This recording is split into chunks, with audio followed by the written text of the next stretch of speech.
Fletch here, producer and owner of the Asleep at Work Network, and I'm very excited to welcome you to the Hurdle the Line podcast. If you like what you hear, head to the links in the description, find out how you can get in touch and support the podcast, get in touch and support the Asleep at Work Network, and interact with our amazing hosts. But without further ado, more importantly, lads, it's over to you.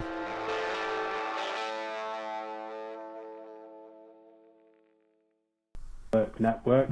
This is the Hurdle Line, and this is the first time we've sailed. We've got quite a few people on this. We've got a lot of things to get through leading up into the new NFL season. We're going to start with just getting to know who people are and how they came about into the NFL and their teams. Take a quick look at the sort of the free agencies, the trades that have happened so far, and then we're going to have a little bit of work on rookies that we've had so far. So, and sort of look at who had the best rookie seasons. So to start with, I suppose we better get to know people. Anyone want to sort of kick off with their little get to know me sort of thing, or who wants to go first? Don't all shout at once. Go on then. I'll do it first. So, cheers, Sam. Thanks for the intro. Just wanted to give a big up to the AAW network for actually producing this show and making this happen. So, the first time I came to any interaction with the NFL side of things was, I'd say, about a good 15 years ago. Just couldn't get to sleep. Must have been about 2, 3 in the morning, whatever it was, Gibraltar time. Turned on, I think it was on Channel 4 at that time, and I just saw this New England team playing. I didn't have a clue what it was. It was just some men throwing kind of rugby style, but they were just throwing the ball forward, and that was it. I just fell in love with the game, and it was the 1st of February 2004 when the Patriots actually beat the Panthers for the Super Bowl. That's kind of when I fell in love and kind of like followed the game itself. So yeah, I've been an NFL fan living in Gibraltar now for about 15 odd years. Been to Boston on 2 occasions. The first time was to actually watch the Patriots play in Gillette Stadium, which was a massive bucket list thing that I wanted to kind of tick off. And then had the privilege to go to Frankfurt as well, and to the Tennessee Titans Stadium as well. The only downfall of all this is I've never actually seen the Patriots win live. So every time I've gone to a game, they've lost. And with that said as well, Brady, I've never actually seen win a game either. So that's I guess the downfall. But that's how I got into the whole NFL side of things. Well, thank you, David.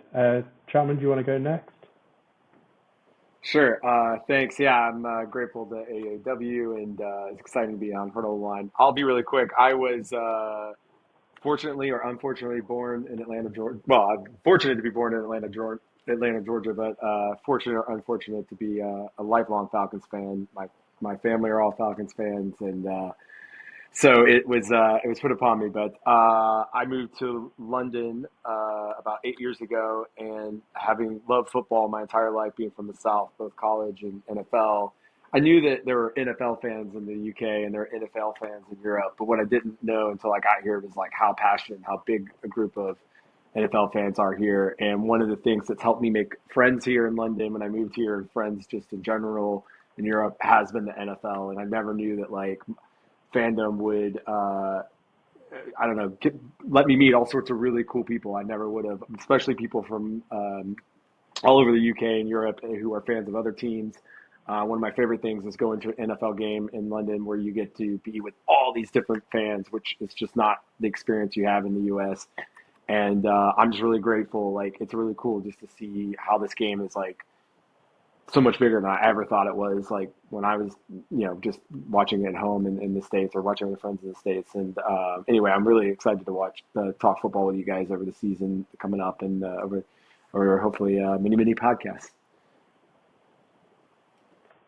Cheers. Thank you, Chapman. Tom, do you want to have a go? It's obviously from the top we can see what the team is. Sure, yeah, if you couldn't already see. The first time I watched the NFL was actually when the Patriots played the Seahawks in the Super Bowl. I wasn't actually watching it; I was listening to it on the radio to start with, and then kind of watched the highlights and stuff afterwards, and then just kind of got fascinated with the sport. Eventually, I started watching all the highlights, of all the games, and then started following the Chiefs from about 2015 onwards. So. Yeah, and then obviously we drafted Patrick Mahomes, and the rest is history. But piggybacking off what Chapman said as well, I had I was fortunate enough to go to one of the London games last year, which was awesome. So to actually see it in person, got to go and see the Titans versus the Ravens. So to go and watch Derrick Henry and Lamar Jackson. Funny thing is, I had Zay Flowers in my fantasy team, and he scored a touchdown. I said he was going to score a touchdown before he did, and then the next play he goes and scores a touchdown. So I was going nuts, which was great fun.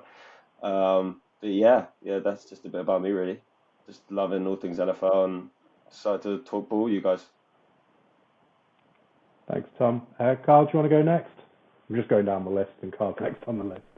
Yeah, thank you. It's an absolute honour to be part of the AAW network, and a big thank you to also being on Hurdle the Line. My name's Karl Brooks. I am the host of the Patriots Touchback podcast, which is the only UK podcast designated to the New England Patriots, and obviously DJ is already is the main man behind all of this all. I started watching the NFL in 2008. Took me a couple of years to understand the rules and how the game works, and I had options to choose what team. There was like 4 teams on the table I was looking to choose from. In the end, I chose the New England Patriots due to my father, who's been supporting the Patriots since the early 70s, so he's also been through the gutter like we're all suffering right now. Obviously, my favourite player, from my personal understanding, is Julian Edelman. I remember one of his first ever kickoff returns he took back for a touchdown. I turned to my father and I goes, that's going to be Tom Brady's go-to guy at some point in the near future. Lo and behold, he did. As I said, I've been to many NFL games in the UK, and obviously me and DJ, we went to Frankfurt together to go watch that disastrous performance against the Colts. But apart from that, love NFL just as a whole. I wish the referees would actually learn how to do their job, but that's a story for another day. But yeah, I'm absolutely gassed to be on this network, so thank you. Thank you, Karl. And last but certainly not least, Oli. Hey guys, so yeah, I'm Oliver, Cleveland Browns fan. A lot of people usually ask me why I'm a Cleveland Browns fan. It's one of those things they don't think you would choose to be a Cleveland Browns fan if you didn't have to. But it all kind of went back to my family friends moved near the area in 2005, and it was the first place obviously I went to visit in America. And as an 8-year-old, you know, you're kind of enamored by anything that's cool and trendy around you. And what was cool and trendy there was LeBron James and the Cleveland Browns. So kind of that's when my interest started. And I mean, I didn't even know the rules for the first 10 years of kind of just, you know, in a rear view following the team and doodling every year to see if they won the Super Bowl, which obviously they never did. And then my kind of, so my real fanhood for the NFL as a whole started in 2013, Super Bowl 48, Seahawks Broncos. Watched every single Super Bowl since live, and obviously kept the interest with the Browns despite obviously the down seasons and everything that came with it. And then so since 2018, I've been as crazy and as NFL and as Cleveland Browns mad as I am now, and that's probably coincided with the success of the Browns kind of, you know, kick-starting from that point. And ever since then, so 2018 I'd probably reel in as my biggest date for when I started being a fan. And big into analytics, big into stuff like that, big into, like I said, statistics, draft, salary cap, things like that. So can't wait to get started on here, talk NFL, and shout out to the AAW network for having me on. Well, thank you. Can I just say that, Sam, before we get going, can I just say that I actually have seen Tom Brady win a game at the Georgia Dome, much to my chagrin, in person. And I do love that Karl's already said that they're suffering Patriots fans after 20 years of excellence and 6 Super Bowls, just 3 lousy seasons, and they're already suffering. But anyway, just playing. So did you watch the game that Brady beat the Falcons in the Super Bowl. Yeah. Is that Yeah, I what did. you're I referring watched to? that game, but just not live. Luckily, I didn't pay to go to that one. You have to take the rough with the smooth sometimes. So yeah. As a Right. non-biased, pick. never seeing my That's it. team in a Super Bowl, that was my favourite Super Bowl to watch, probably, that I've Yeah, seen. it was the best game for me. Yeah.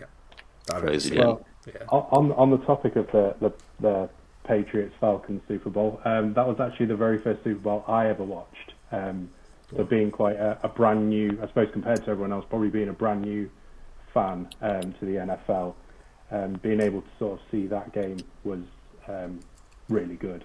What a game to start. Yeah, what a game to start in. And then I sort of, personally, I stepped away from the football for a bit and then sort of followed it a little bit. And then in 2018, I sort of decided to make my choice of who I was going to support, because I don't like just following a sport if I don't have a team. And I decided to choose the LA Rams based on the fact that the owners are the same owners as the team I support in England, which is Arsenal. And also being from Derby, LA Rams has that link to it. So I've, apart from maybe one season, have experienced quite great things in terms of being an NFL fan. I'm hoping that we'll have at least maybe another couple more years of enjoyment rather than heartache. But yeah, so that's sort of how I've got into it. So being sort of the new kid on the block, I suppose, is probably where I stand. But yeah, always learning, always trying to get involved and understand things as well, and still sort of learning and taking it all in. So that's great. So obviously this is everyone who's on the Hurdle of the Line. There are going to be a few others that will join us who aren't available for today's episode, which will obviously meet as the episodes go on.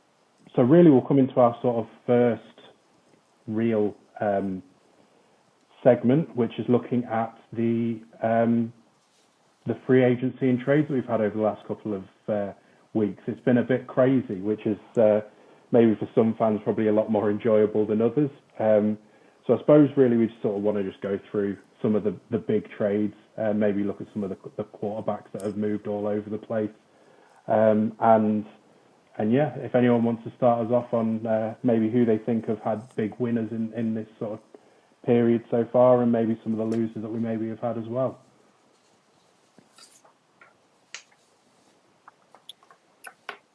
Yeah, so I'll kick you off. I think that I really like what the Texans have done.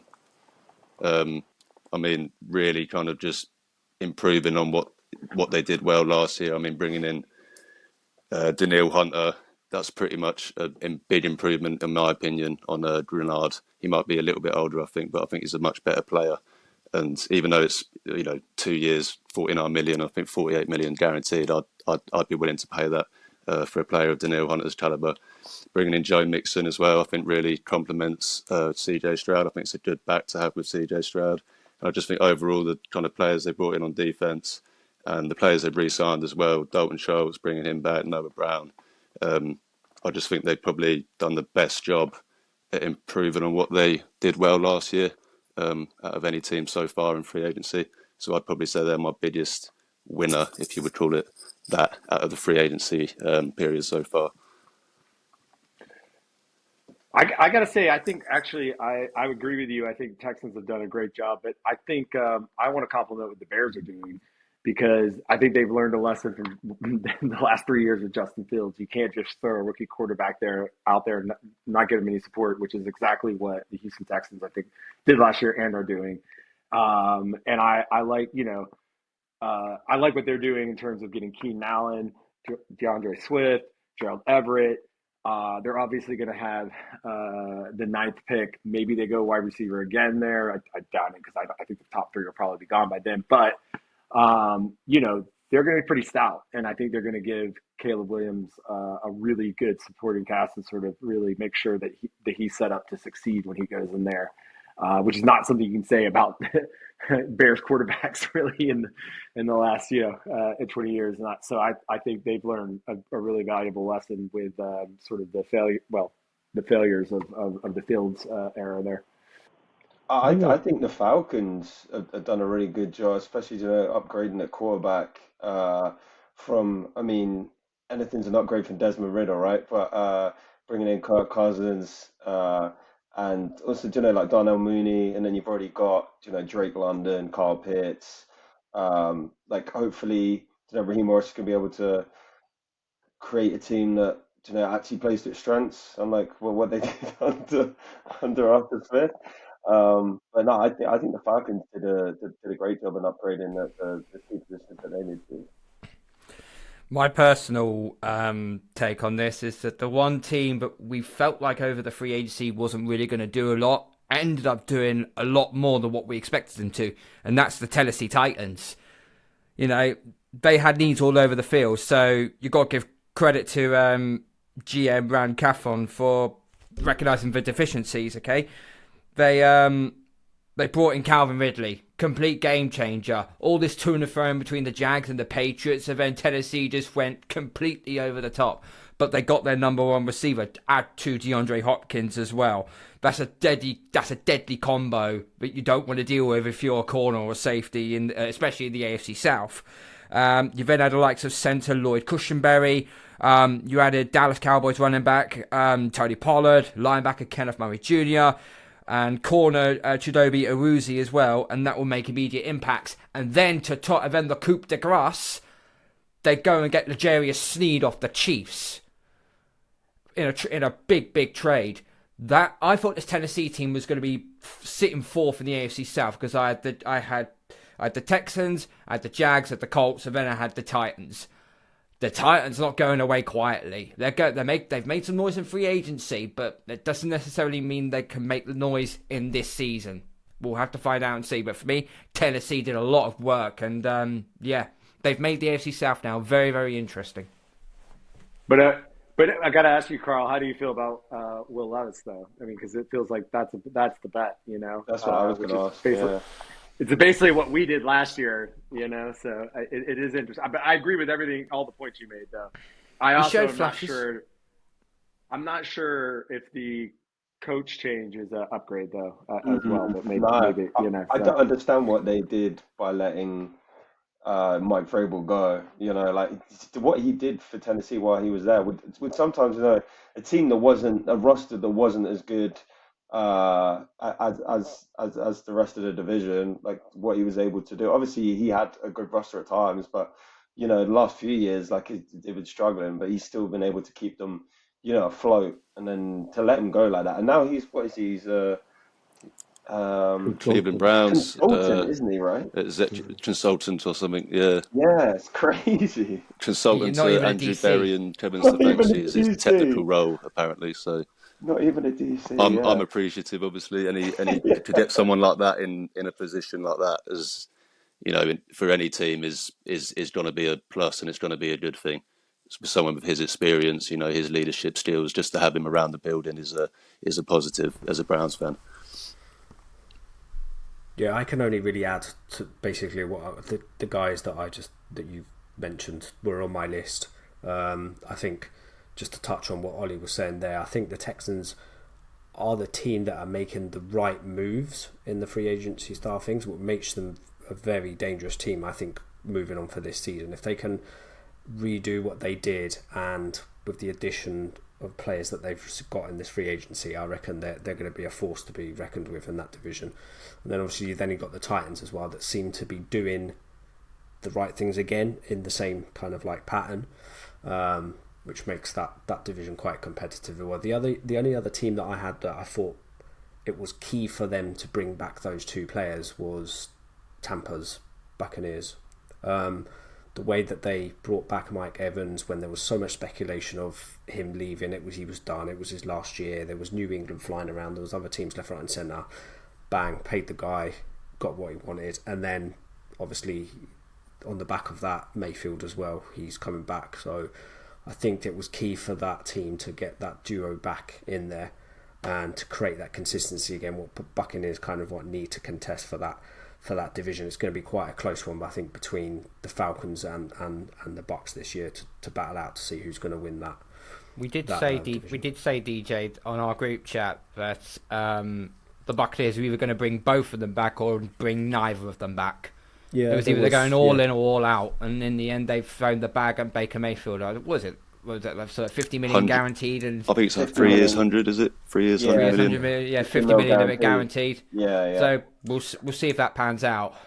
But but Baker deserved this chance, and he took it well, even though playing in pretty much the worst division in football. But at the end of the day, you still have to win your division at the end of the day to make the playoffs, or at least have a home wildcard game.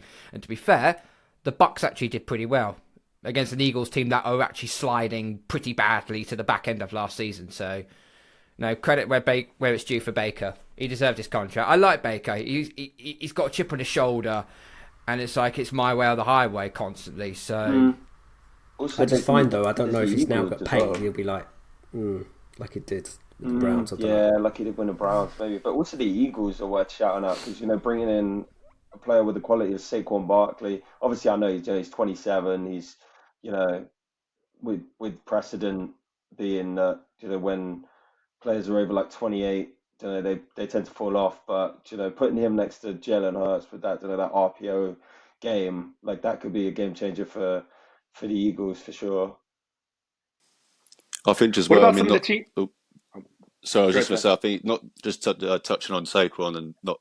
So, like, as we were saying with free agency winners, not like as a team, but I think the running back market as a whole was a winner this year. Because, I mean, personally, with the amount of good running backs that were on the market, I wasn't entirely sure that. I thought that would mean that maybe they wouldn't get as much because of the options that were out there. But as we've seen this year, the running back market, a lot of them got paid, which obviously I'm sure we all agree is a good thing. We all want players to get paid.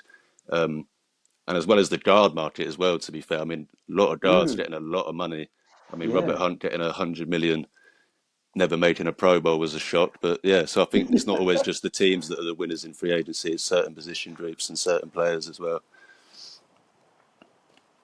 Did Robert Hunt go to Carolina, right? Yeah, they gave out 150 million for 2 I guards. tell you what, they got to try and protect Bryce Young, haven't they? They got to. regardless what Carolina done with the guards, when we get into the worst trades, we'll go back to that team. Yeah. Yeah, so I suppose It's just funny because it was a year ago that we paid our guards in Atlanta, and everybody gave us crap for paying, and now it looks like We pay our guards a lot of money, but not that much. Not that much either, but yeah. It's interesting too. Some of the teams that are, I was thinking like the Bills didn't do a lot, only because I know that they're paying Josh Allen, and it's like what can they do? But it's interesting. Like I mean, that window is like, I mean, I don't. As cliche as it is, like if you got the quarterback, the window is as open as it can be. But like, man, I don't know what they need to do. I was actually kind of surprised that they didn't just try to start over with like their. I mean, I think with they're losing everything. a lot of players on the defensive side of things. So, Yeah. I mean, they've lost Poyer, White, Hyde could be going. I don't know. I just seem to think that I know it's because it's our division, but I just seem to think their window is slowly closing, and I feel sorry for Josh Allen because I think is he going to be? Yeah, he's tweeting out I've heard rumors suspicious things. Yeah, what is it about Stephon Diggs and that guy is such a diva? Like any time, like he's such a crybaby. Anything that goes wrong against him, like I still love watching the picture of him watching the Chiefs, win the AFC Championship, just looking over. But the guy is such a crap. Like anything that, like any adversity he faces, he just bitches and moans about it. Like it just seems like, be grateful you've got like a top tier quarterback. Honestly, it's like I say, I feel sorry for Josh Allen because I think he's a decent quarterback and he's worthy of a great quarterback. Of a Super Bowl shot. But they just get to that last little hurdle and they just can't get over that. They're running to the well far too many times for my liking. Now, I don't know how much longer they've got before eventually the whole team has to start. They have to start retooling themselves again. Yeah. There's something mentally, and I could speak to this that we were talking about earlier, but just to be real, like that 13-second game, man, there's just something about it. Because I can tell you this, and everybody forgets this. In 2017, the Falcons were better actually than they were a better team. They weren't as better in offense. They were a better team all around, and they went into Philadelphia and almost beat that team. Like they were that like they held them to like I forgot it's like 9 points that game. I can't remember. It was like we held that offense to like nothing at home in Philly. And it's like there's just something that like you when you lose a game and you just can't get over it. And I don't think they've been the same team since then. And granted, they still play against Mahomes every year, so it's just like what are you gonna do? I mean, it's like so. But anyway, that's neither here nor there. But I think we've had some. There have been some quite a lot of good teams. I mean, my personal choice. I mean, I think what the Bears have done, given the fact that they are having the overall number one pick, you usually tend to see that go to the worst team in the league. And I think this year it definitely isn't. And I think that what they've done in terms of setting the franchise up to bring in Caleb, I think it has to be commended because they could have quite easily just picked him up and or not even traded away the pick or anything. I think so. I think the Bears for me, as just as an overall, was sort of my choice along with the Titans as well. The Titans I think is a really interesting one, and I think that now he's given. I think Will Levis has now got all the weapons that he needs. He's got Ridley. He's got Hopkins, who I think still there. Do you not think they overpaid for Ridley though? Like 4 years, 90-odd million, like for a 29-year-old receiver. Yeah. I feel like they did, but they could, if that makes sense. They had the money, they had to. When you're not paying your quarterback anything, you can kind of overpay, and it's hard to get someone to want to come to. I mean, especially when you're not a winning team, obviously you have to overpay for some players, and luckily, obviously, they're not paying. I think they had top 5 cap space this year, so. Yeah, I agree. It is an overpay, but in some cases you can overpay in certain positions because of the situation that you're in. If that makes sense. Yeah. Where are the Titans picking in the draft, by the way? 7th. Top. 7th. Yeah. Yes. Do you not think they could go for a QB? I wouldn't be shocked if someone falls or if someone's there. If JJ McCarthy's there, I reckon they'll take him. That's not a bad shout. Well, I've seen a lot of the mock drafts recently saying that JJ McCarthy is a done deal to go to the Vikings. Yeah. Like for them to trade up, because why would they not, after they traded all those picks to get up further into the first round, like surely they're going to go for a QB, right? I mean, that seems what it's. They loaded up on 2 first-round picks, so you'd be. I personally would be shocked if that wasn't for them to trade up. And I'm going to guess they're probably ringing the Cardinals and the Chargers every day, trying to get up to 4 or 5. Get up to 4, yeah. Because I don't think the Patriots will move off it at 3, and I don't think the Commanders will move off it at 2. No. Although is it Dan Quinn now, the coach, he was saying today, trying to play the smokescreen game, like where we pick the quarterback is the question. But I don't think any of the 3 teams in the top 3 are going to move out. Sorry, the worst place for Jaden Daniels to probably go is probably Washington, and that's not because of the team, that's not because of the coach, it's because of that atrocious stadium they call FedEx. How many times have we seen players and quarterbacks nearly have career-threatening injuries? Well, we already know one. RG3, RG3, Alex Smith, John Eisman. That field is not great. It's not great at all, but they're under new ownership, so it might pan out better. It depends. Is it worse than MetLife, though? Is MetLife worse? Well, they're finally changing to grass after the World Cup now, so... Oh, wow. Took them long enough. Football, soccer finally made them change their minds. Wow. I think it was the World Cup dollars. Yeah, I think so. I think that might have probably been the more bigger influence. I was going to comment earlier on your text, but yeah. But save the draft talk. We got to save the draft talk. Sorry. Yeah. That's a few down the line. Okay. So Dallas did nothing. Yeah. I mean, they're probably my biggest loser. The Chargers are sneaky. They re-signed their long snapper.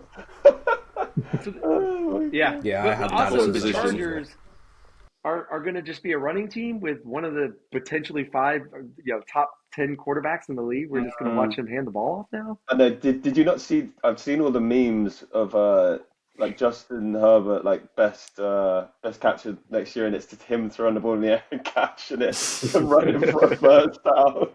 Because who is he going to be throwing to? Like Quentin Johnson, he was absolutely atrocious last year. Josh Palmer.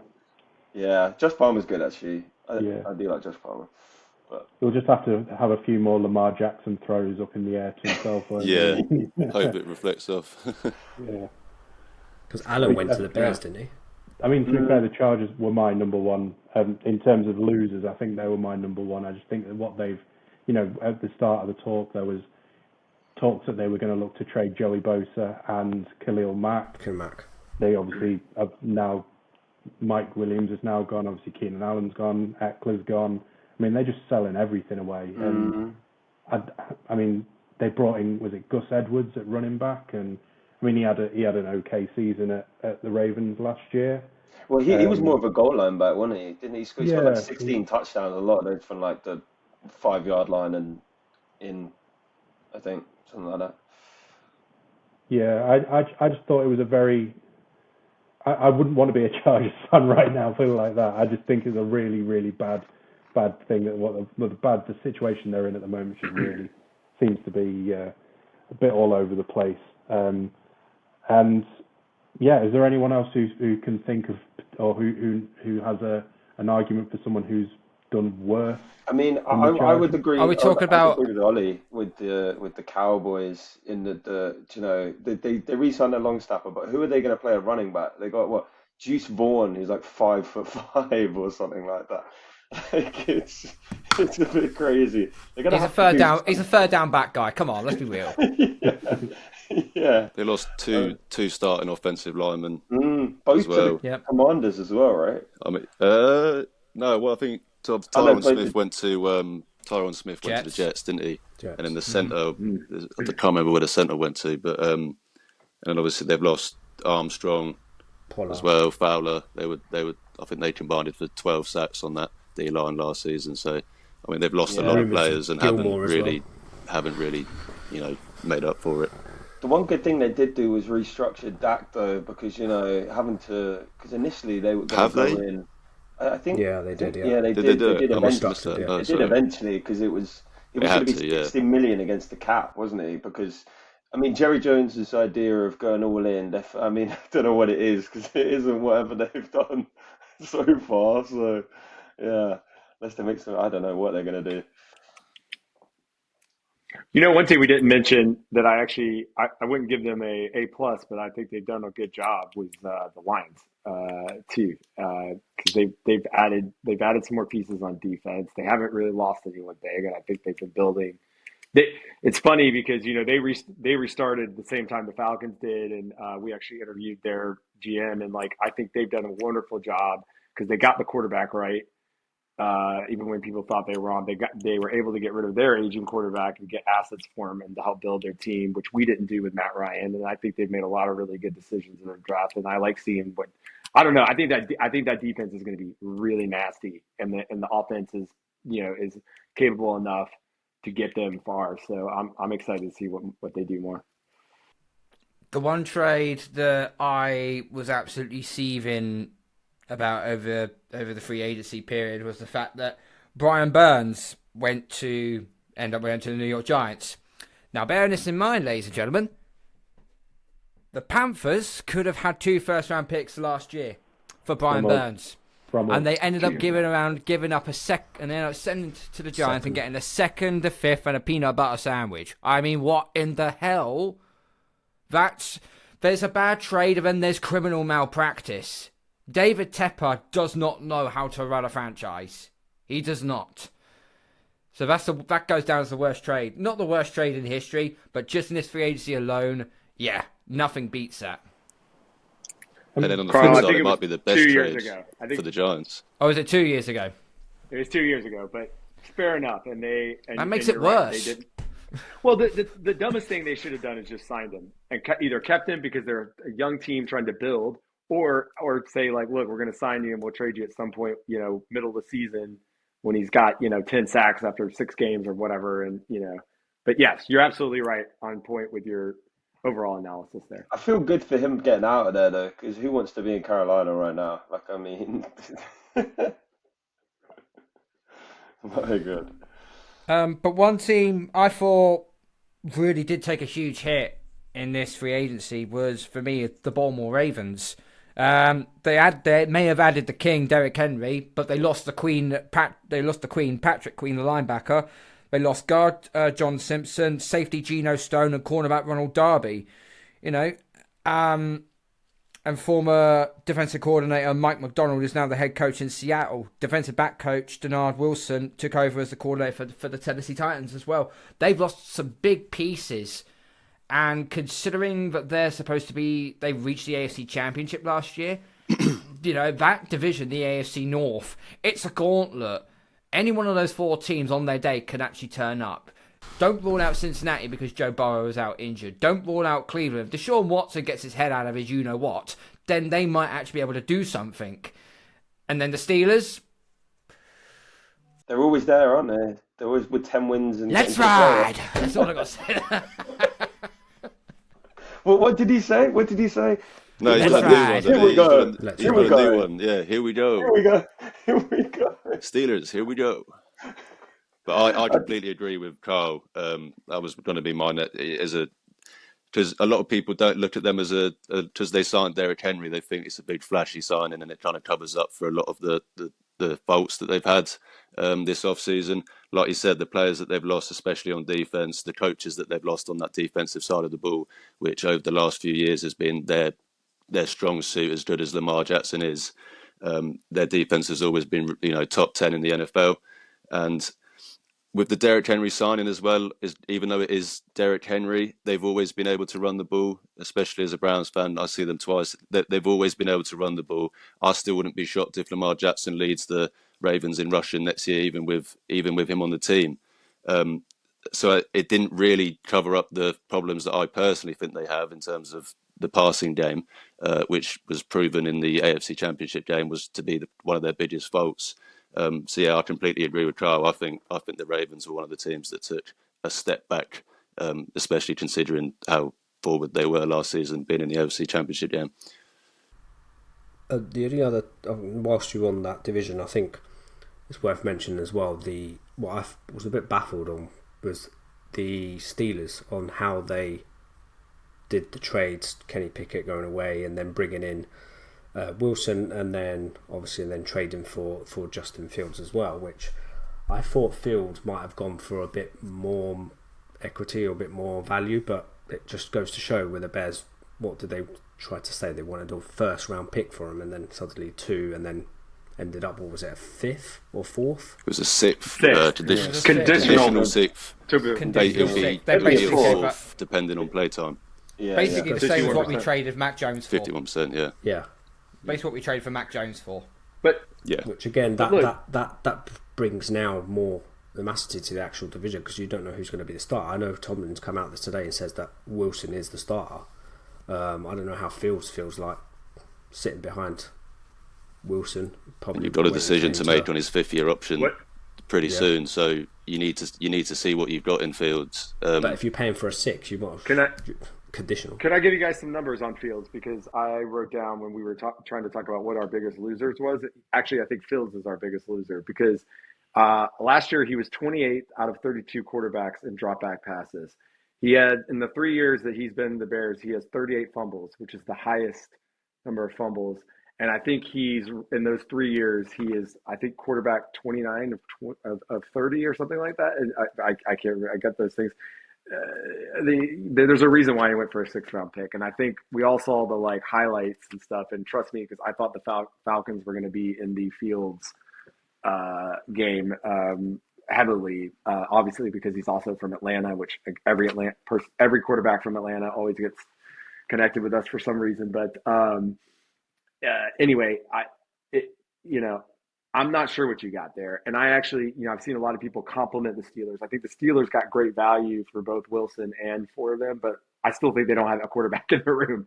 I think, as smart as I love Tomlin. He's my favorite freaking coach in the NFL. I think he's amazing, but I'm really that was not plan A for them. I don't think, or if it was, they're not planning on winning this year because I don't know how you're going to try to be competitive with those two guys who are literally bottom 30 quarterbacks the last 2 years. Well, they completely changed their mind, didn't they? Because weren't they we're going to keep with Kenny Pickett and see what we got, but then they completely did a 180 and they were like, oh no, they didn't want to bring in a veteran, and then they brought in a veteran, and then, someone who's going to be on his fifth year But option, see, and you have to pick that up as well.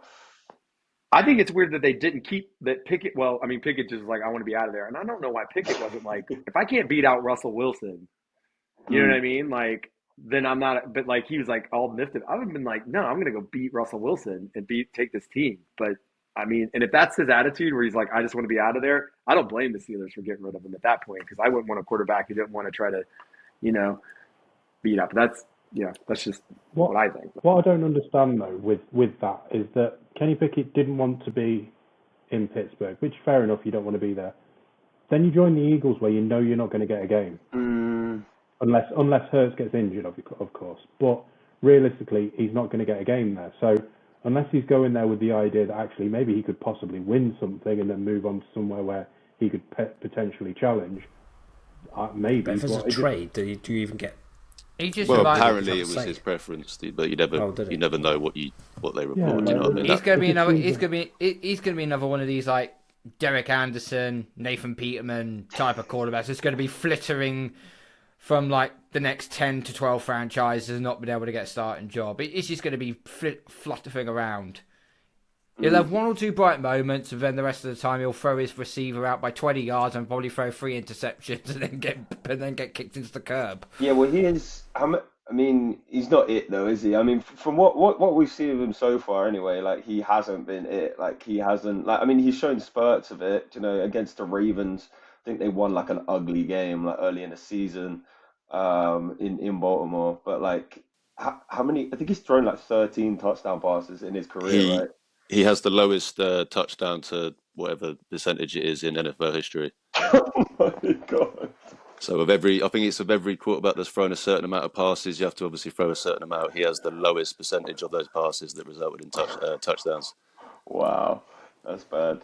This is actually quite a good, I suppose, segue into the next section, because one of the big things that came out obviously with Pittsburgh is they were straight away wanted to bring the Pittsburgh man into the Steelers. Obviously, he was there for his college years. And one of the big things, I suppose, with him was he was supposed to be the next big thing in Pittsburgh, and his rookie season didn't exactly go to plan, and didn't work out as well as we thought it would. But what would be quite nice is to maybe look at the rookies, or what people think in terms of looking at rookies and how they've done in their seasons, and looking at some of the best rookies throughout the NFL, throughout the Super Bowl era. Just sort of throw it out there. Who have people got in terms of their, the top 5? Or I mean, we don't have to obviously do all 5, but we can maybe do like a couple of the big names. And has anyone got sort of names to throw out in terms of rookies? Cam Newton for me, I'd say.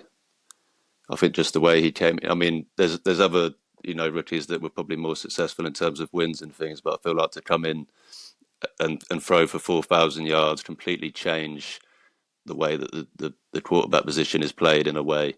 Set the not just rookie record, the quarterback record for touchdowns, rushing touchdowns. I think for me personally, and obviously I might be slightly biased because that was around the years that I was starting to actually watch the games more, that I saw that season. So that for me personally is probably one of the best rookie seasons in NFL history.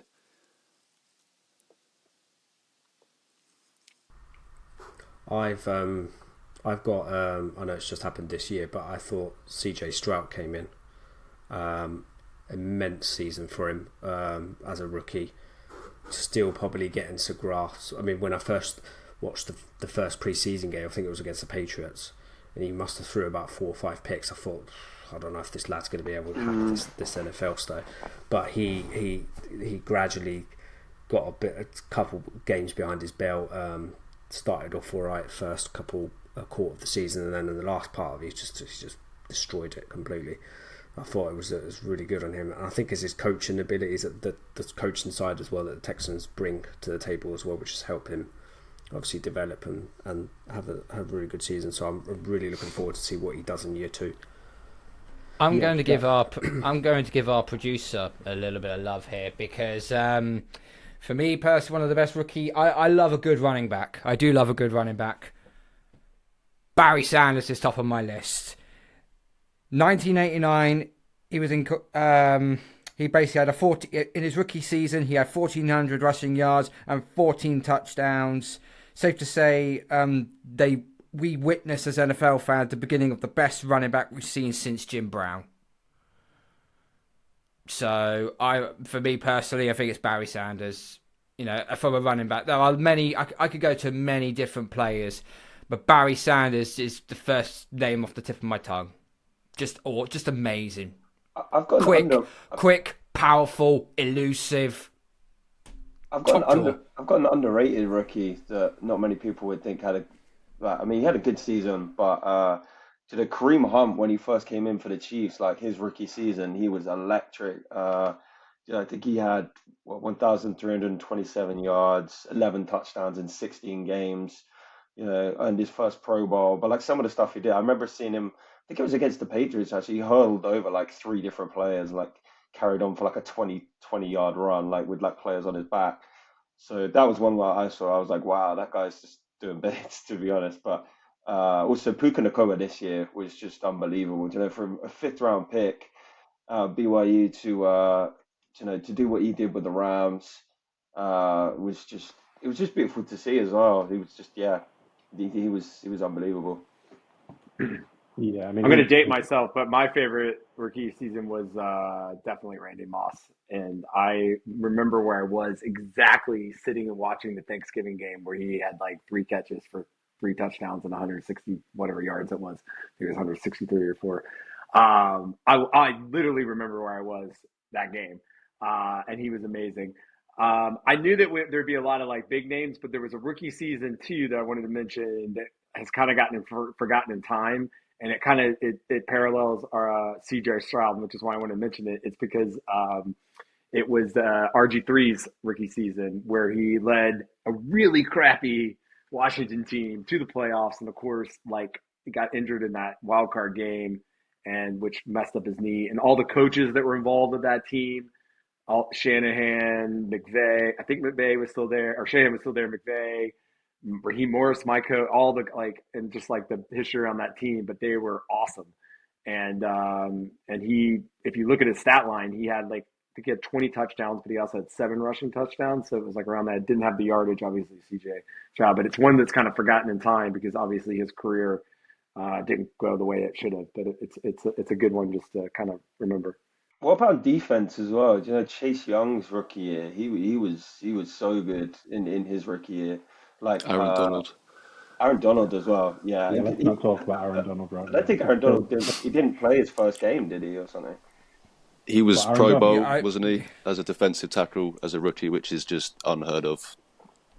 He did only play 51% of his snaps, though, of the snaps in St. Louis, which is for saying that he managed 9 sacks that year, and I think was it 17 tackles for loss or something like that, 18 tackles for loss. I mean, it was what would set up to be an absolute monster of a 10-year career. The obvious linebacker back in the day that was just simply unstoppable was obviously Lawrence Taylor. I tell you. Yep. Sauce Gardner, as of recently, he's a Pro Bowler. He was great, man. Yeah, he was an All-Pro as well. Was it 64 years? Was he an All-Pro too? All-Pro. Yeah, he was an All-Pro in his rookie year. It's insane. Yeah. At corner as well, like probably the second most difficult position behind the quarterback. Going back to best rookie seasons as well, I'd want to have another shout out for this. Might sound slightly biased, but Baker Mayfield to come into a team that went 1-31 in the previous 2 seasons, set the rookie passing touchdown record, win 6 games. I think he went 6-7 in his 13 starts, 27 touchdowns. I think that deserves a shout out as well as one of the best rookie seasons in terms of someone coming in and completely changing a franchise.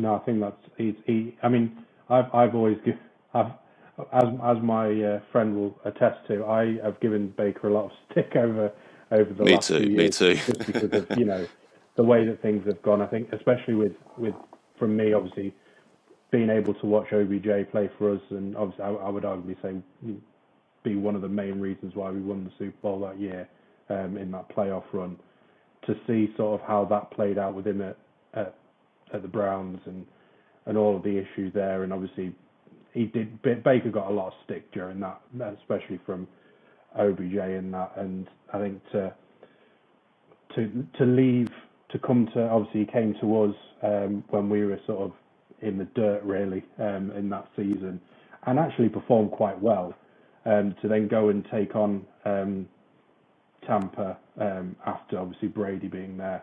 I think the way he stepped up to that has been really good, and I mean he put in some phenomenal performances last year. Probably some of more of the performances that we expected to see from him when he was at the Browns. So yeah, I certainly think he, maybe we are going to see a bit more of that Baker. But we forgot Andrew Luck as well. He had an incredible rookie season as well. Passing record, wasn't it? Passing yards record. Yeah. Threw quite a lot of picks, but he was unbelievable that year. Yeah, I think he had quite a few rushing touchdowns as well. I think he was you could just tell he was going to be a franchise quarterback from his rookie season. And then Will Gregson fricking ruined him. But anyway, that's for another story. That is for another story. I mean, someone I would like to sort of make a name for, and it's probably, this may be one that I've said I think that the AAW network might like, was Ndamukong Suh. I thought he had a very good rookie season. I'm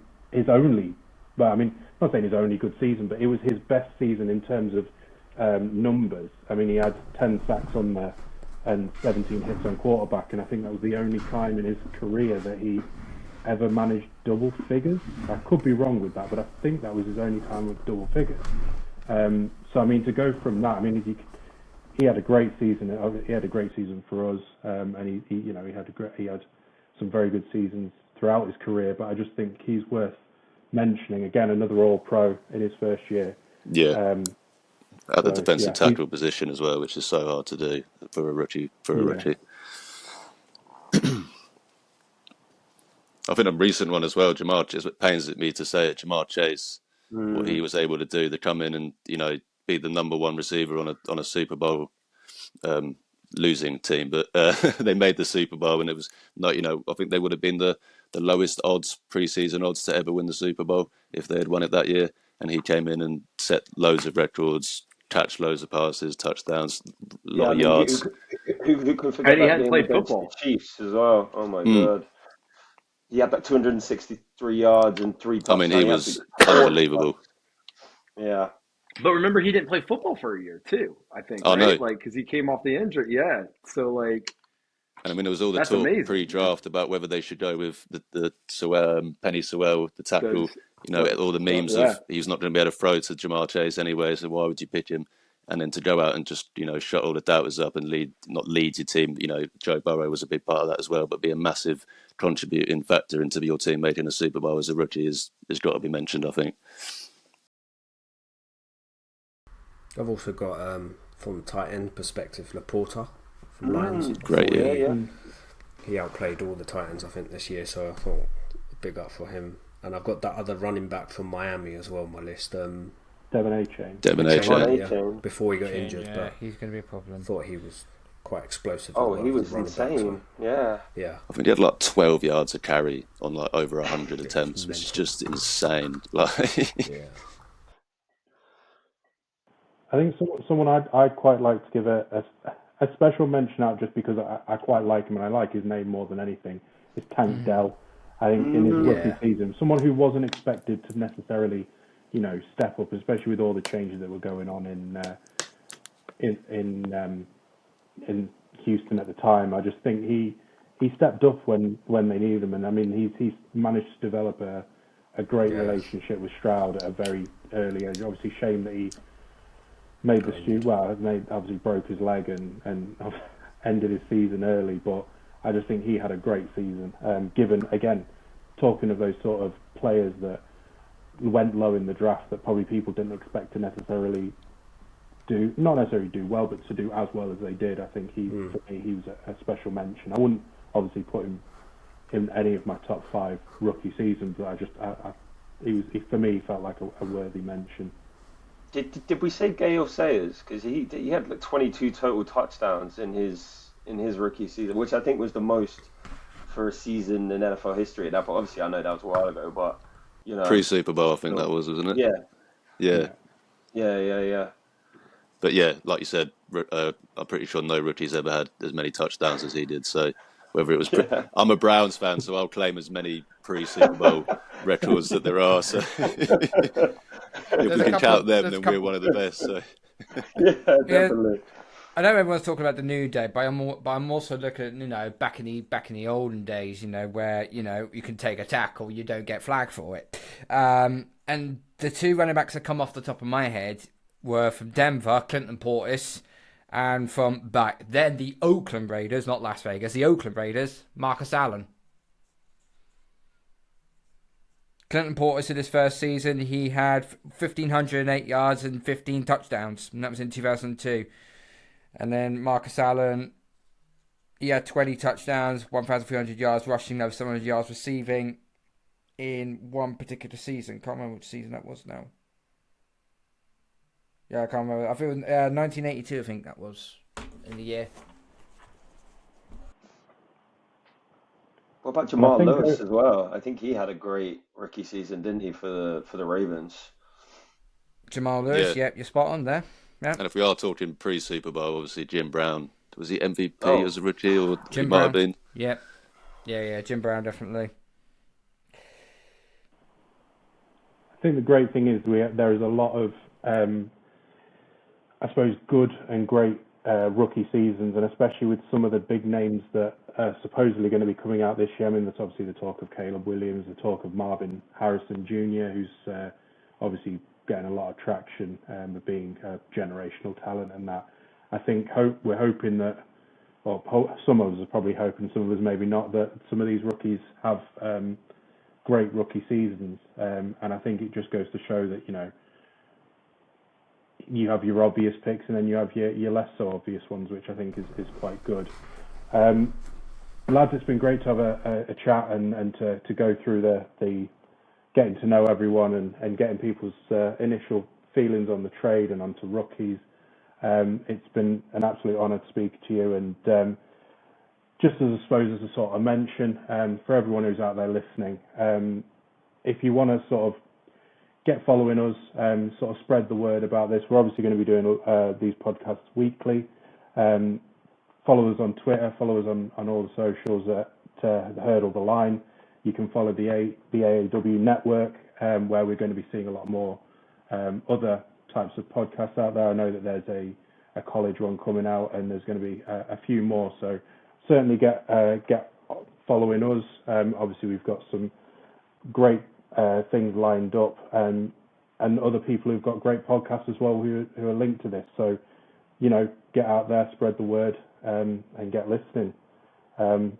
As I say, lads, great to chat to you, and until next time, enjoy a week off. Cheers, Sam. Good job, mate.